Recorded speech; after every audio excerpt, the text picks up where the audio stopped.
আসসালামু আলাইকুম বন্ধুরা, আজ আমি তোমাদের সামনে হাজির হয়েছি। দুধের সঙ্গে খেজুর মিশিয়ে গেলে কি হয়। দুধের বহু উপকারিতা রয়েছে, খেজুরও কোনো অংশে কম নয়। স্বাভাবিকভাবেই গরম দুধে খেজুর মিশিয়ে খেলে অনেক উপকার পাওয়া যায়।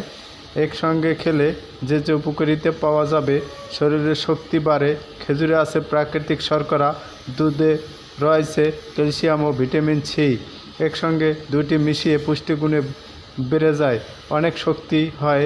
তাই নিয়মিত দুধে খেজুর খেলে শরীরের দুর্বলতা কমে যায়, মাথা ব্যথা, দুর্বলতা, স্মরণশক্তি বৃদ্ধি করে, বিভিন্ন রোগ থেকে মুক্তি পাওয়ার জন্য চোখের সমস্যা দূর করে। অল্প বয়সে অনেকেই চোখে ঝাপসা দেখেন, তাই দুধ খেজুর ভিজিয়ে খেলে দৃষ্টিশক্তি বৃদ্ধি পাওয়া যায়। খেজুর দুধ খাওয়ার পরামর্শ দিচ্ছে চিকিৎসকগণ। ওজন বাড়ায়, অনেকে আছেন ওজন বাড়াতে চান, হজম শক্তি বৃদ্ধি করে, কিন্তু হাজারো ঔষধ খাবার পরও ওজন বাড়ে না। খেজুর দুধ একসাথে খেলে উপকৃত হবেন।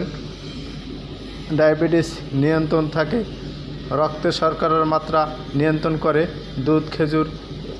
এটি ডায়াবেটিস রোগীদের জন্য বেশ কার্যকরী ঔষধ।